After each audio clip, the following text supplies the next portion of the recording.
All right, Coach, a little history tonight. First perfect game, first 7-inning perfect game in program history. First perfect game in 20 years. Taylor Sawyer, Aisha Simmons, and now Sarah Willis joining that list. Your thoughts on Sarah's historic night? I mean, she just did her job of throwing her pitches. Even when she was in counts that were behind, she still stuck with what she knows and works best for her. And I think the biggest thing is how she defended. I want to say she probably had about like 8 assists, so she's just solid for us. And I do think that how our offense came out and kind of just started hitting right away, swinging right away, definitely puts the momentum in our hands, and Sarah took that and ran with it. Tell me about Carson and Sarah, because a little while ago you decided to pair those two, and they've obviously clicked. What did you see in those two? Because Carson's a part of this history. Yeah, she is. All right, good job. So what Carson does best is she'll just wear a ball, blocking it. And I remember talking to her and saying like, hey, in the bullpen you can have like a few minutes where we work on that, but you don't always have to block because you want to protect your body. And this was the comment she made to me. She said, well, I want them to feel confident that they can snap it off and know that I'm going to get it. So that's why I block all the time. And so with Sarah's, the speed and velocity that she throws, her downward movement that she has, I felt like it was a good matchup, and being able to feel comfortable throwing what she throws. And again, Carson will put her body in front of anything. So that allows the pitchers, and especially with Sarah, to she doesn't have to give up on anything. She can throw it as hard as she wants or take off as much as she wants of the pitch, and that's important. So you obviously a two-time All-American. You know what it's like to throw a no-hitter perfect game. You're a pitch caller. Can you tell when a pitcher like Sarah's on there, like, hey, this could be pretty special tonight? What's it like being the pitch caller? You know that you're one of the few that can relate to what Sarah went through tonight. Well, I mean, I was honestly like, why are they congratulating her? I called the pitches. I think she's just really turned it on here through conference, and I feel like she's had the ability to do that in most of her outings. Most recently, I started to notice it maybe like in the 4th, 5th when we started getting people out, and I'm looking at it because her pitch count in the first hitters of the innings, the first inning and second inning, we took a lot of pitches to get them out, and then she'd get the other 2 out a little bit quicker, and then it started like 6 pitches, 7 pitches, and I was like, all right, she's starting to figure some things out. And she didn't get rattled by a few of like those calls that maybe didn't get called in our favor, and just stuck with it and she didn't try to adjust up or anything. She just stuck with what she did until he called it. And so I think that those things are super important. But again, I would say that just as a whole, her coming out as strong as she did, and then the momentum from the offense that we had, and then the big adjustment like later in the game, putting the ball back on the ground and line drives, I mean, that kind of seals the deal. So and normally, in the 7th, when you're in that situation, pitchers can pitch a little tight, and I thought she did a good job of just staying loose and throwing her game. This is the first perfect game here in 20 years. How many have you been around? I mean, it can't happen that often, but in your experience, player as a coach, you kind of remember how many you've been involved with? I don't remember like the exact count, but as a head coach, this is my 2nd. Okay. And my husband just reminded me of the first ever at Boise State when I was coaching there. Transfer pitcher, ironically, that came from Southern California. So, I've been a part of them as a player, as a teammate, as an assistant coach. But I mean, again, it's very hard to do because when you're spinning the ball and mixing pitches, you could add a walk in there, here or there, and that was the big thing, that she just kept attacking the zone even when she got behind in the count or when they were swinging aggressively. So it's special, and they don't come around all the time, and especially against a good hitting team like Houston, so. I'm sure you wouldn't have minded the game ending a little earlier with the walk-up, but seeing what happened in retrospect, it was cool for her to have that moment, being on the mound when she clinched it. Yeah, absolutely. And the fact that, Elo said that it's the first 7th inning perfect game is pretty incredible. So, because we've had some great pitchers here.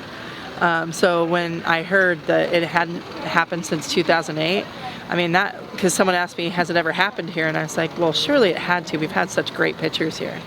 And I was thinking like the Mackenzie Otis and the Shelby Turner and 2003, right? 2003, actually. 2003. 2003. Oh, so it wasn't Taylor 2008. Sawyer and Paisha Simmons. And there were Okay. five inning Perfect games. This is the first ever 7-inning perfect game. Yeah. So, and again, you're talking about All-American pitchers that we've had that, just across the board, and we always play tough schedules regardless. So, I just think that it's pretty incredible, and it speaks to what Sarah has really done since she's been here and the adjustments she's made and how hard she's working. Can you talk about the difference that it's made for Sarah? Just because I noticed that for the past month she's really started to emphasize pitching a lot more. So how big was that for her to do? Yeah, I mean, I think it's tough because being a two-way player myself, I remember my coach telling me, and her and I had this talk of, hey, you're going to pitch a little bit more and hit a little less. And I was not happy about that, right? Like, I loved hitting just as much as I loved pitching. But I understand it way more now.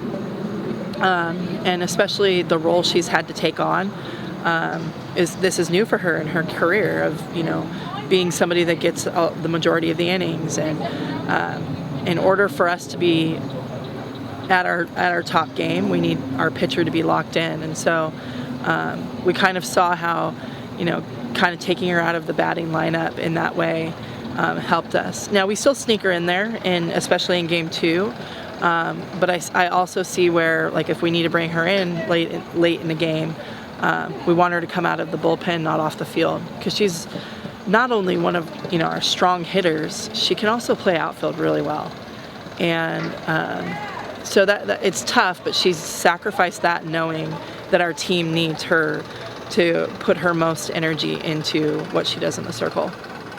Aubrey Evans, big hit. It kind of basically intentionally walked Cody without calling it out.